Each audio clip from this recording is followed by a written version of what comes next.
is the purpose of your life. The purpose of God's call and election in your life. This is the great promise in the Bible that God calls you to obtain His kingdom and glory. मेरे लिए घर ऊंचा और ऊंचा बन रहा है प्रभु की उपस्थिति में। खुदा के हाथों बनाया हुआ घर तैयार हो रहा ऊंचाई में। मेरे लिए घर ऊंचा और ऊंचा बन रहा है प्रभु की उपस्थिति में। खुदा के हाथों बनाया हुआ घर तैयार हो रहा ऊंचाई में। 10,000 में जो सुंदर है उसे देखूंगा। महिमामय मेरे पिता को मैं देखूंगा। 10,000 में जो सुंदर है उसे देखूंगा। महिमामय मेरे पिता को मैं देखूंगा।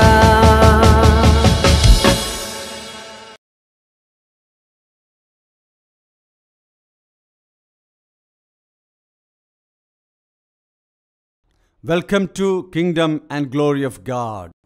परमेश्वर की राज्य की ओर, उसकी महिमा की ओर मेरे प्रिय सभी दर्शकों का हार्दिक स्वागत करता हूं। परमेश्वर ने आपको इसलिए बुलाया है कि आप उसके राज्य और उसकी महिमा को प्राप्त करने के लिए हैं। परमेश्वर की राज्य का अर्थ क्या है? द गवर्नमेंट ऑफ गॉड, यानी कि परमेश्वर का शासन है अर्थ। एक व्यक्ति अपने स्वयं का शासन को समाप्त कर यीशु मसीह की प्रभुता को स्वीकार कर परमेश्वर की शासन की ओर वापस आने पर वह परमेश्वर के राज्य में आ गया। परमेश्वर का राज्य उसी में आ गया। अब वह खुद ही परमेश्वर का राज्य बन गया। दूसरी बात है, यीशु मसीह इस पृथ्वी पर वापस आने पर इस पृथ्वी की सभी शासनों को, प्रधानताओं, अधिकारों और प्रभुताओं को समाप्त करके इस पृथ्वी का शासन अथवा राज्य पिता परमेश्वर को सौंपेगा।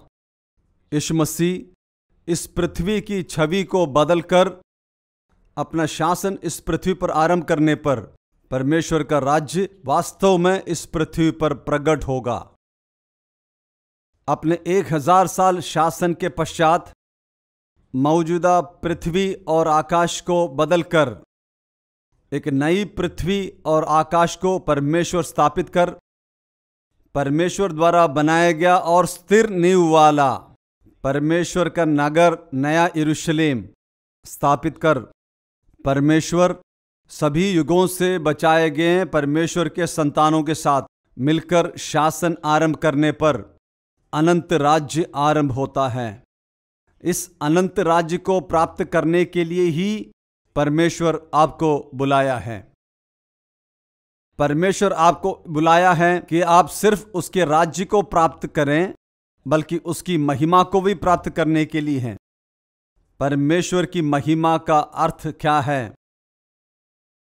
पवित्र ग्रंथ के इतिहास में परमेश्वर अपने आप को एक मनुष्य के इंद्रियों को समझने लायक प्रकट किया तो उस दैविक प्रत्यक्षीकरण को बताया गया नाम है परमेश्वर की महिमा।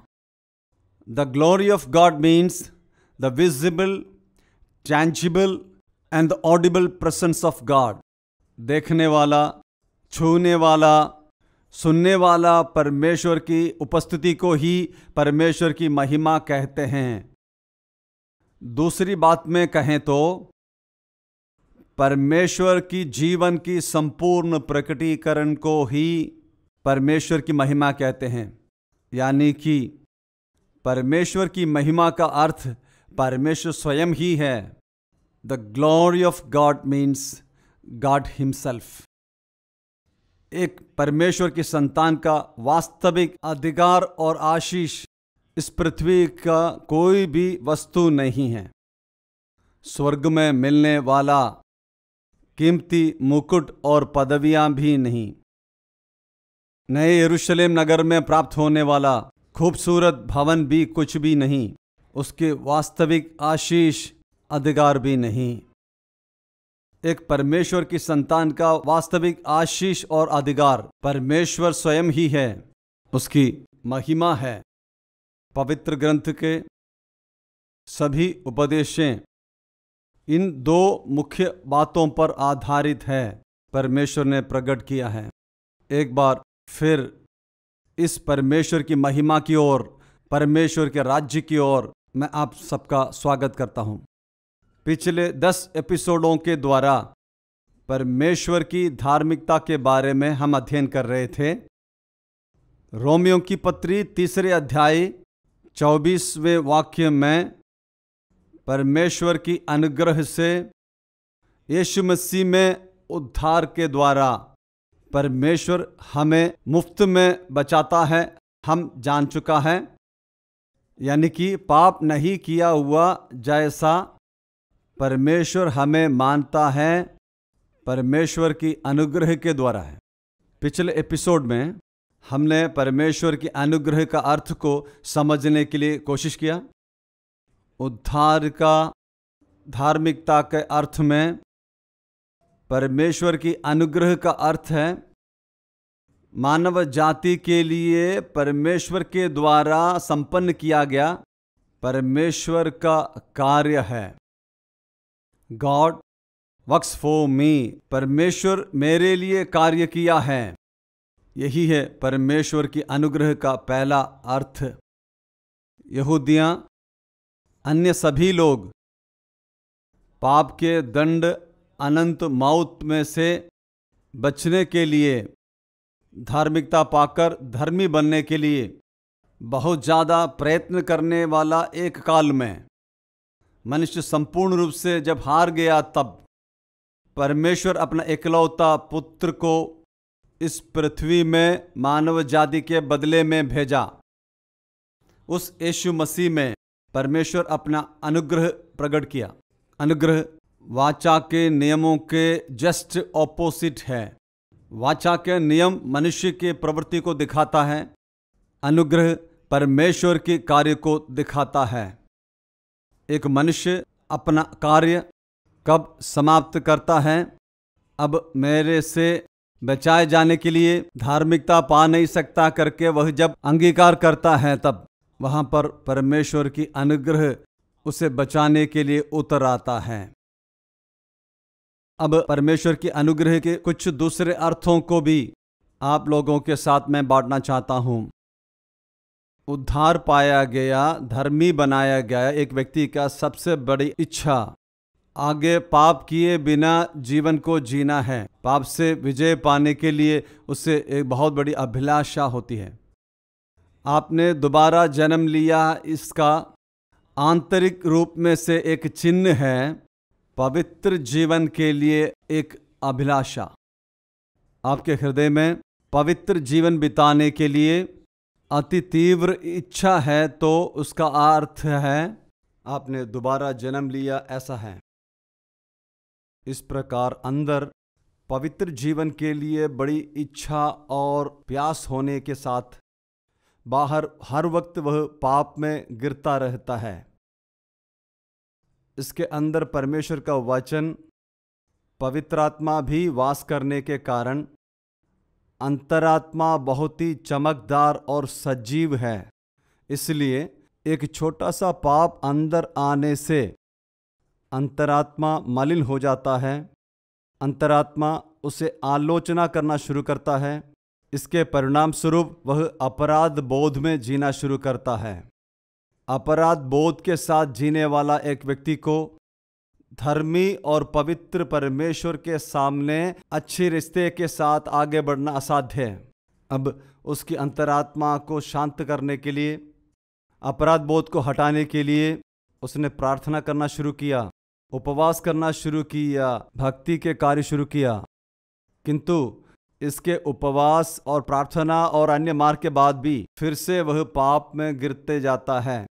इस प्रकार बार बार पाप में गिरने के कारण अंतरात्मा मलिन होकर अपराध बोध में जीने वाला यह व्यक्ति एक निर्णय में पहुंचेगा, मुझसे पापों को जीतना असंभव है, मुझके द्वारा पापों से बचना असंभव है। ऐसा एक निर्णय में वह पहुंच जाता है।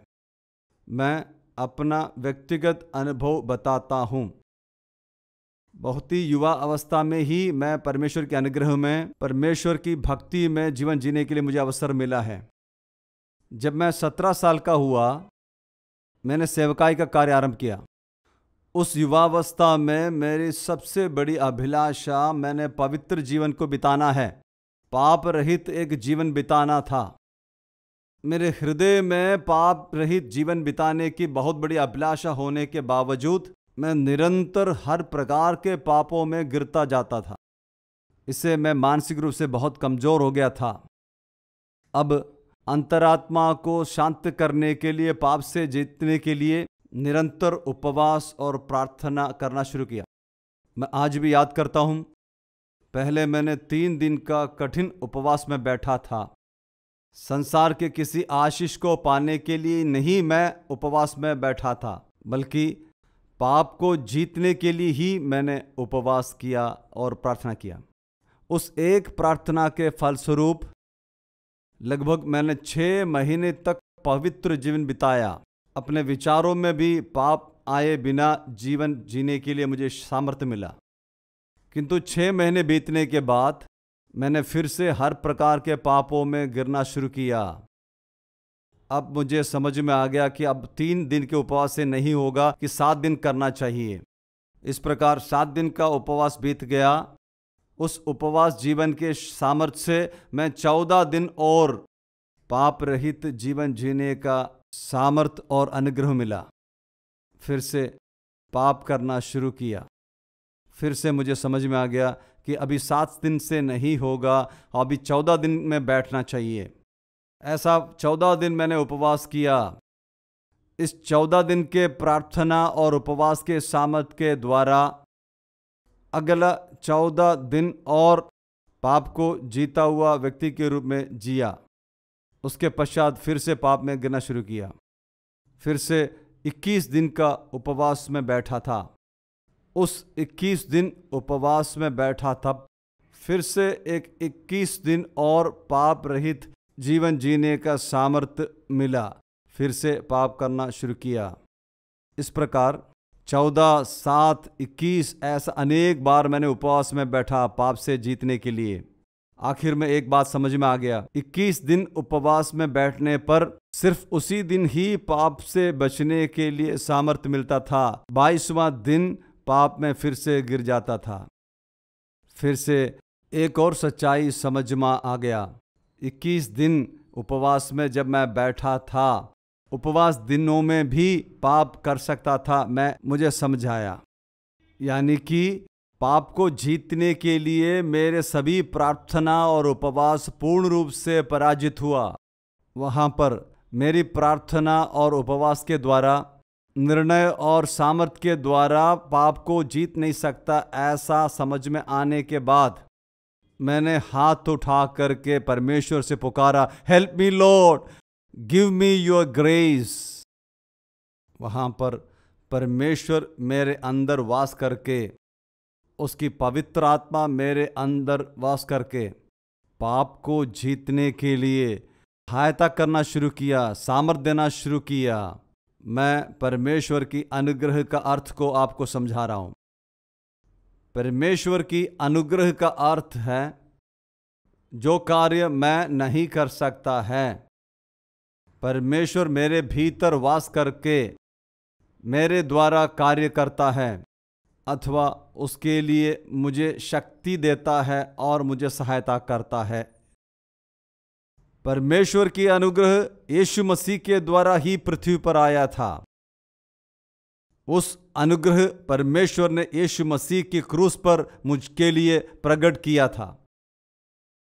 विश्वास करने वाला मुझ में अब परमेश्वर की अनुग्रह मुझ में कार्यान्वित करता है। मेरे भीतर में वास करने वाला पवित्र आत्मा है। पाप को जीतने के कार्य में मेरे भीतर में वास करने वाला परमेश्वर की आत्मा मेरी सहायता करके, मुझे सामर्थ देकर, मुझ में कार्य करके पाप से जीतने का मुझे शक्ति प्रदान करता है। अब दूसरा एक उदाहरण बताता हूं। उद्धार पाया एक व्यक्ति का दूसरी सबसे बड़ी अभिलाषा परमेश्वर की सभी आज्ञाओं का पालन कर परमेश्वर का वचन के स्तर और उसकी पवित्रता के अनुसार जीवन जीना ऐसा है। वचन को मानने के लिए, सिद्धांतों को मानने के लिए बहुत बड़ी अभिलाषा है उसे। उसके लिए एक बहुत बड़ा परिश्रम वह जल्दी ही शुरू कर देता है, किंतु बहुत जल्दी ही उसे एक बात समझ में आएगा, अपने खुद की सामर्थ्य या निर्णय के द्वारा कोई एक भी आज्ञा को पूरा करना उसके लिए संभव नहीं है। आप इस सच्चाई को जानना है। आपका सामर्थ्य, निर्णय या आग्रह के द्वारा परमेश्वर के वचन के कोई छोटा सा भी आज्ञाएं भी नहीं मान सकता। इस प्रकार निरंतर हार जाने के बाद आपको ये मालूम हो जाएगा, किसी भी हालात में परमेश्वर की वचन मानना मुश्किल है मुझसे। वहां पर वह परमेश्वर से पुकारता है, help me Lord, give me your grace. वहां परमेश्वर आज्ञाएं मानने के लिए, वचन को मानने के लिए उसे मदद करना शुरू करता है। एसेकिएल भविष्यद्वक्ता के पुस्तक 36 अध्याय में से एक वाक्य पढ़कर सुनाता हूं। एसेकिएल नबी के पुस्तक के 36वें अध्याय के 26 और 27 वचन है। 26वें वाक्य में परमेश्वर हमें एक नया हृदय देता है। कहता है, वचन को स्वीकार करने, वचन को मानने के लिए योग्य एक हृदय हमें देता है। 26वां वाक्य बताता है। 27वें वाक्य में बताता है, मैं अपना आत्मा को आपके भीतर में देकर आपको मैं अपने नियमों में चलना सिखाता हूँ। आप मेरे वचनों में चलकर उसे पूरा करेगा। देखिए, मैं अपने आत्मा को आपके भीतर में देकर, मैंने बताया, क्रूस में पूरा किया हुआ परमेश्वर की अनुग्रह, यीशु मसीह में पूरा किया गया प्रकट हुआ परमेश्वर का अनुग्रह एक मनुष्य को बांटने का कार्य उसके भीतर में वास करने वाला पवित्र आत्मा है। यहां परमेश्वर कहता है, मैं अपनी आत्मा को आपके भीतर में डालकर आप लोगों को मैं अपने नियमों में चलना सिखा दूंगा। आप लोग मेरे विधियों के नियमों का पालन करेगा, उसका अनुसरण करेगा। परमेश्वर की आज्ञाएं एक व्यक्ति अनुसरण करता है, परमेश्वर के वचनों को एक व्यक्ति अनुसरण करता है, उसके खुद के प्रयत्न के द्वारा नहीं, बल्कि उसके भीतर में वास करने वाला पवित्र आत्मा का कार्यों के द्वारा है। पवित्र आत्मा एक व्यक्ति के भीतर में वास करके परमेश्वर की आज्ञाओं को मानने के लिए उसे सामर्थ देता है, उसे सहायता करता है। यही है परमेश्वर की अनुग्रह का अर्थ। आज्ञाएं देने वाला उसकी आत्मा के द्वारा मेरे भीतर में वास करके उसके सभी आज्ञाओं को मानने के लिए मुझे सहायता करता है, सामर्थ प्रदान करता है। यही है परमेश्वर के अनुग्रह का दूसरा अर्थ। पुराने नियमों के भक्त लोग परमेश्वर की आज्ञाओं को मानने से हार जाने के कारण उनकी सहायता करने के लिए, परमेश्वर के अनुग्रह देने के लिए उनके भीतर में पवित्र आत्मा वास नहीं किया था। आज उद्धार पाया हुआ, दोबारा जन्म लिया हुआ कोई भी व्यक्ति नहीं बता सकता, मुझे परमेश्वर की आज्ञाएं नहीं मान सकता क्योंकि मैं हार जाता हूं। हमारे भीतर में परमेश्वर की अनुग्रह है, वचन को मानने के लिए, हमारी सहायता करने के लिए, हमें शक्ति देने के लिए हमारे भीतर में काम करने वाला एक पवित्र आत्मा है। यही है परमेश्वर की अनुग्रह का अर्थ। परमेश्वर मेरे भीतर में अपने आत्मा के द्वारा काम करता है। परमेश्वर के अनुग्रह के अर्थ को जानने के लिए मैं दूसरा एक उदाहरण देता हूं। पत्रस की पहली पत्री 2 अध्याय के शुरू के वाक्यों को मैं पढ़कर सुनाता हूं। इसलिए सब प्रकार का वैर भाव और छल और कपट और डाह और निंदा को दूर करके नए जन्मे हुए बच्चों के समान निर्मल आत्मिक दूध की लालसा करो, ताकि उसके द्वारा उद्धार पाएं। हमने पाया हुआ उद्धार को एक बढ़ोतरी है। उद्धार का अर्थ मैंने कई बार बता चुका है। दंड में से छुटकारा है उद्धार। पाप की मजदूरी अनंत मौत में से छुटकारा है उद्धार। उस उद्धार को पूर्ति करता है हमारे शरीरों को भी छुटकारा देकर हमारे पुत्र होने की पदवी को पूरा कर हम परमेश्वर की महिमा को पाने का उसी दिन है।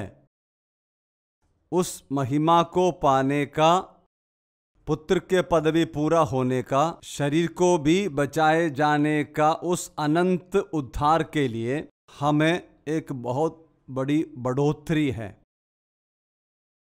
उस बढ़ोतरी, उसका प्रकाशन एक व्यक्ति पाने के बाद उस उद्धार के लिए बढ़ने के लिए उसके भीतर एक बड़ी अभिलाषा है।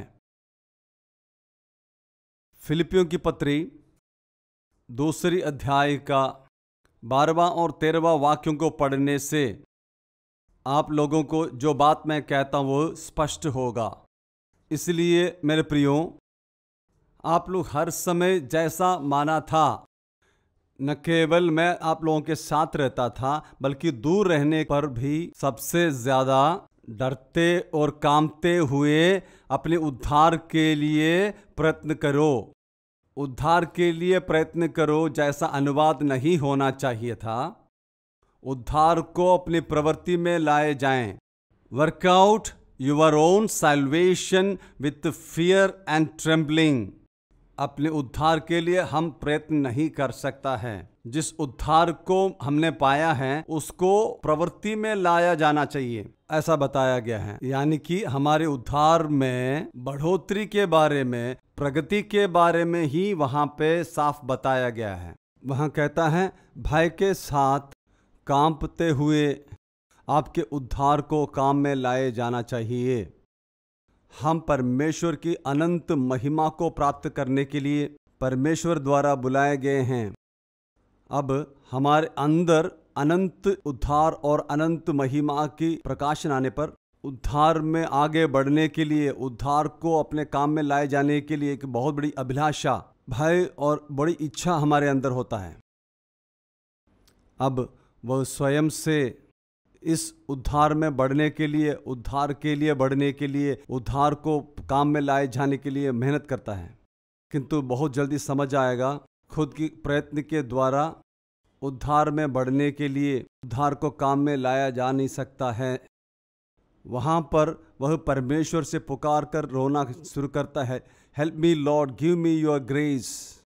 वहाँ पर 13वां वाक्य में हमें पढ़कर समझना चाहिए। 13वां वाक्य, इच्छा करना भी प्रवृत्ति करना, परमेश्वर इच्छा करना और प्रवृत्ति करना भी आप में परमेश्वर ही अपनी अभिलाषा के अनुसार वह काम करता है। देखिए 12वां वाक्य में परमेश्वर मुझसे कहता है कि मैं भय और कांपते हुए मैं अपने उद्धार को काम में लाए जाना चाहिए।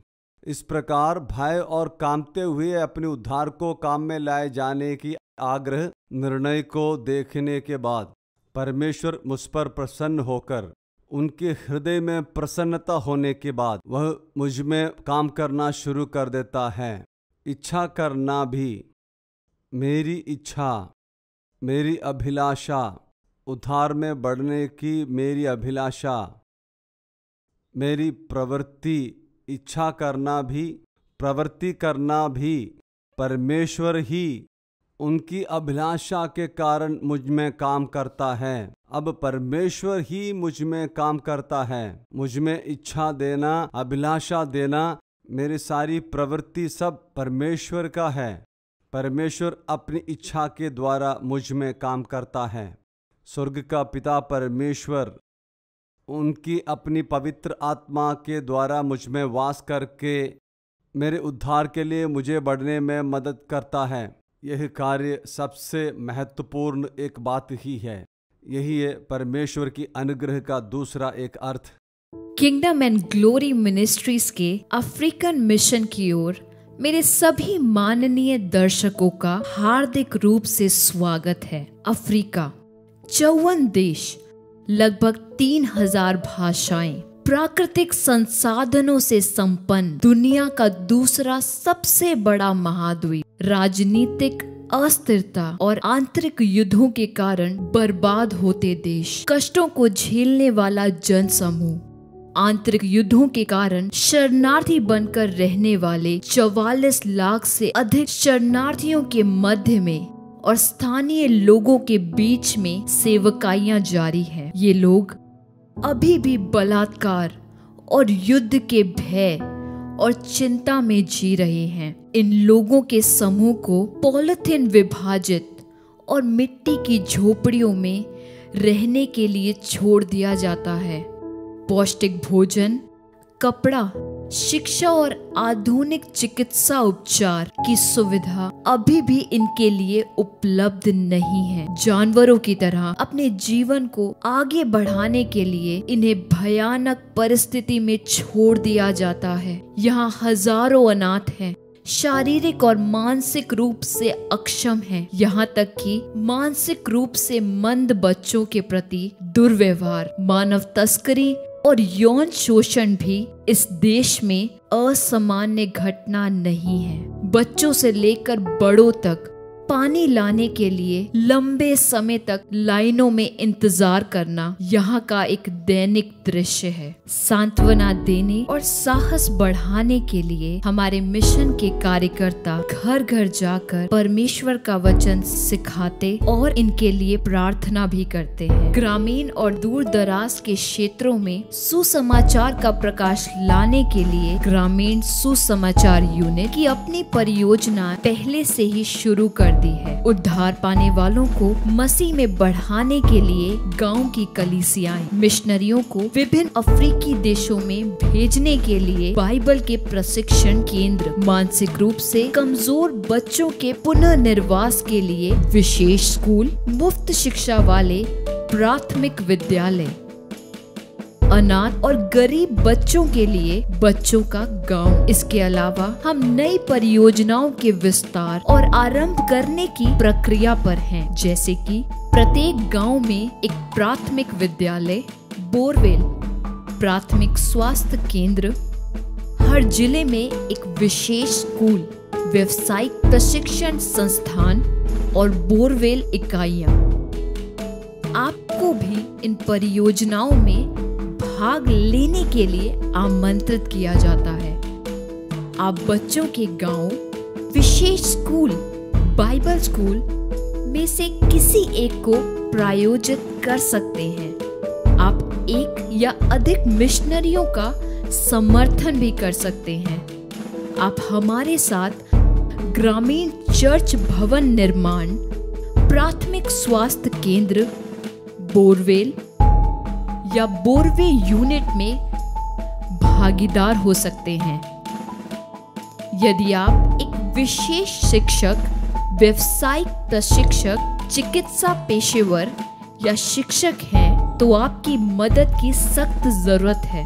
आपके पास इस मिशन क्षेत्र में जाने और सेवा करने का अवसर है। यदि आप अपनी खुद की सेवकाई करने का दर्शन रखते हैं, तो हमारा एनजीओ आपको सभी आवश्यक कानूनी सहायता देने के लिए तैयार है। शब्दों से परे बर्बादी की हालत में रहने वाले हमारे सहजीवियों, साथियों की उन्नति और सहायता के लिए आए हम मिलकर काम करें। नया यरूशलेम नगर मेरा भवन है, तेरी महिमा की संपूर्णता का वारिस हूँ। नया यरूशलेम नगर मेरा भवन है,